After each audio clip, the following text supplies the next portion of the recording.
Bismillahirrahmanirrahim. In the name of Allah, most merciful, most compassionate. All praise be to Allah. Peace and blessings be upon the Prophet Muhammad and all the prophets from Adam to him. Peace be upon them all. We shall concentrate today on the implications of a term that has been used by many Muslim spiritual masters, including Muhammad Jalaluddin Rumi. That is adab. Adab literally means self-control, self-discipline, mannerliness, courtesy, politeness. It's basically in the Western tradition, although it's very narrow, very limited to carry the meaning of adab, which is very universal, like a civility. But as I said, it is very narrow. So it is the principles of Islamic ethics, morality. And Islamic spirituality is nothing but adab, as they say. At-tasawwuf kulluhu adab, kulluhu akhlaq. All Islamic spirituality consists in this, or sums up with this term adab.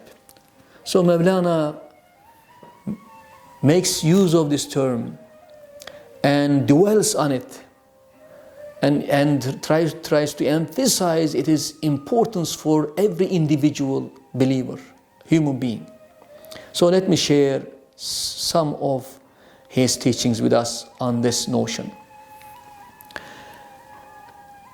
He begins by saying, "O my Muslim fellow, you want to learn what is adab, what is good manner? I'll tell you. Good manners are nothing but forbearance, endurance with the person who has no adab. Meaning to enduring with the nonsense of a person who has no manners. And let us implore God, Allah," Mawlana continues, "to help us succeed in having good manners, adab. Because one who lacks adab, good manners, is deprived of the grace of Allah. A man with no good manners does not only maltreat himself, mistreat himself, abuse himself, but also sets the whole world on fire.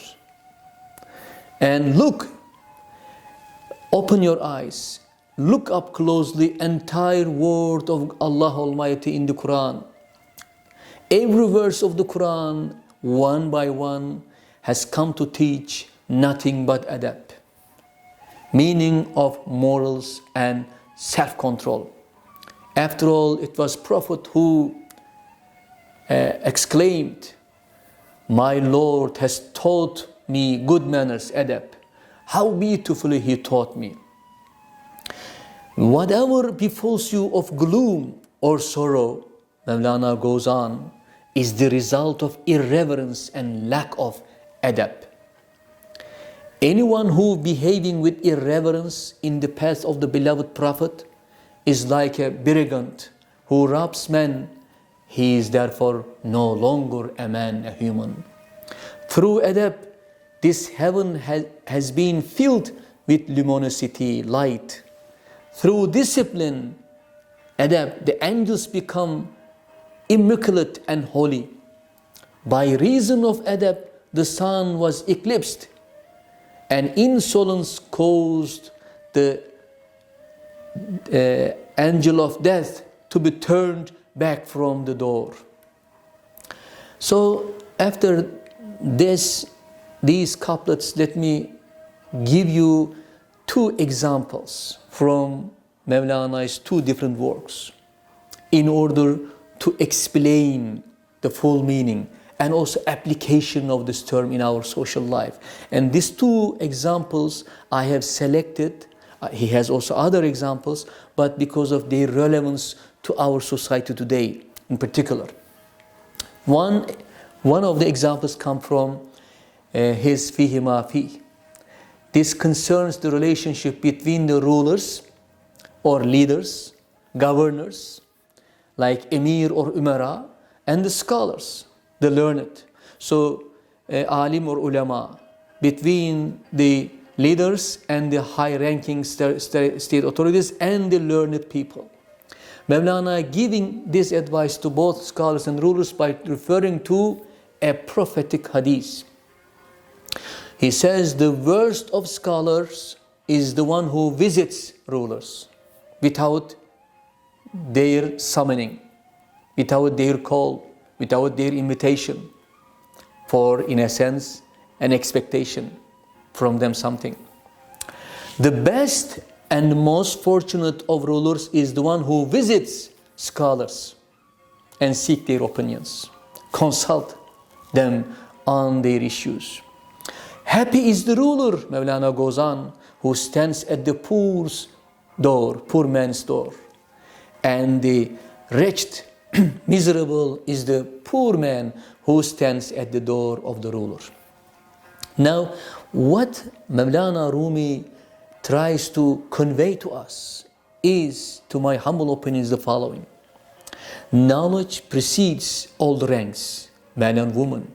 That's why highest rank in Islamic tradition.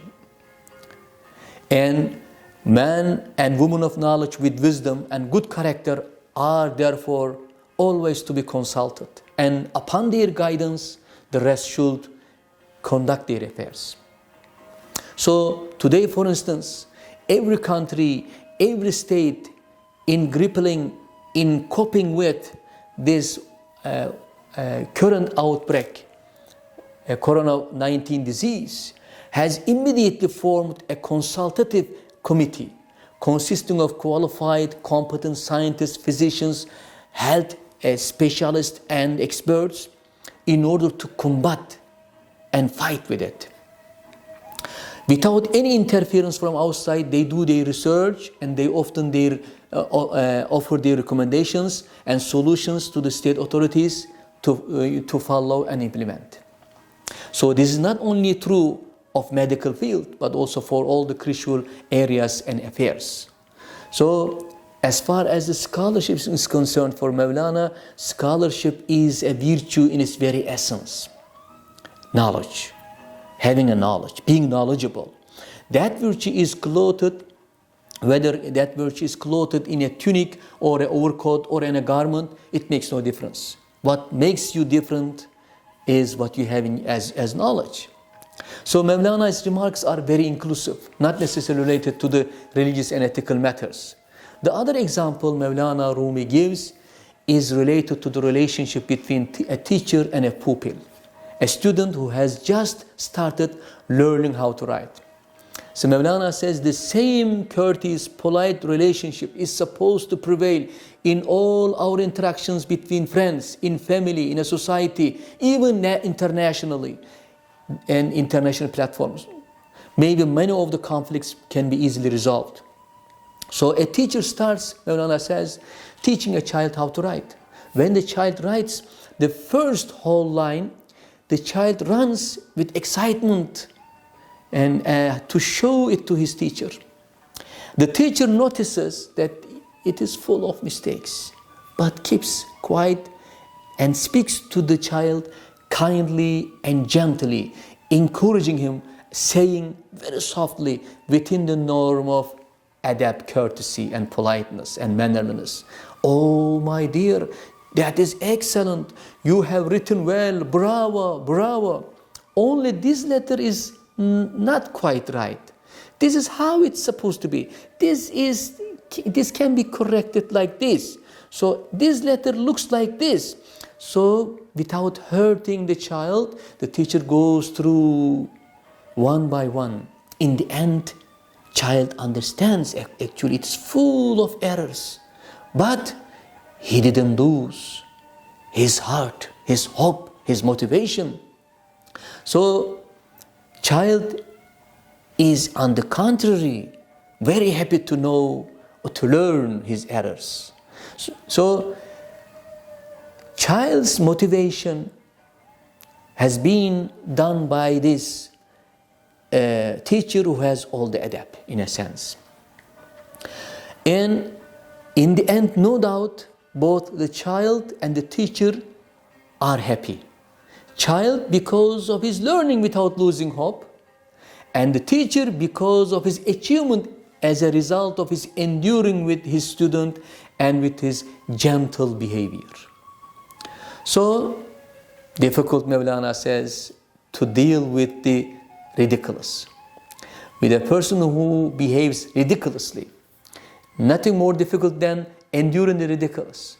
Suppose, for instance, that you have, a fellow who reads the book and doesn't understand anything, which you admire, which you read through it because it has carried you a lot of information.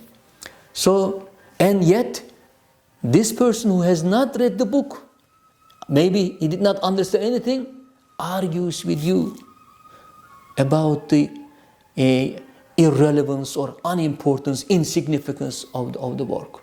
So he says, enduring the ridiculous is a great discipline. And enduring people's nonsensical, ridiculous behavior is indeed difficult, but not something unachievable. That's what Mawlana indicates. It requires a saintly, courageous attitude, self-control, self-discipline, meaning adab. This can be achieved if we work hard on our self-controlling mechanism.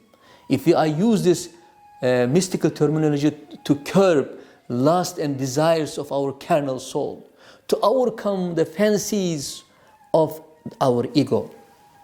Therefore, having adab, behaving with adab should be our motto, should be our, in fact, principle, should be our criteria in interactions.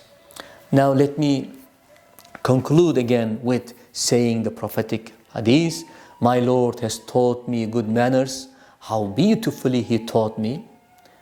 And also a verse from the Quran in reference to a temptation of the carnal soul. It is in chapter Yusuf 12, verse number 53. I do not free myself from blame. I do not say I am innocent. My human self is inclined to evil, except when my Lord bestows His mercy upon whom He wills.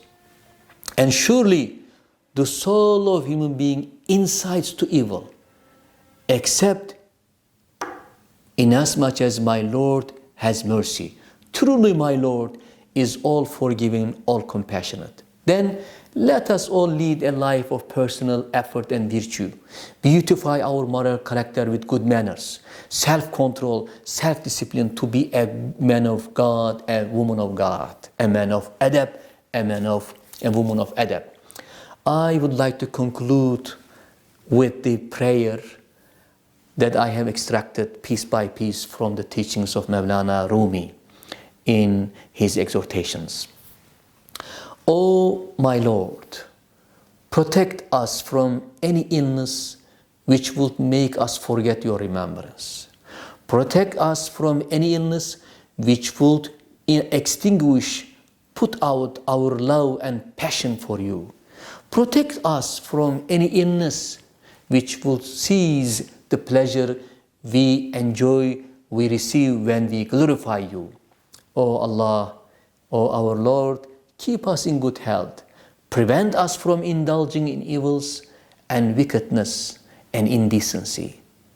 O most merciful of merciful ones, accept our prayers in your mercy, with your mercy. May Allah's peace, blessings, and love be upon you all.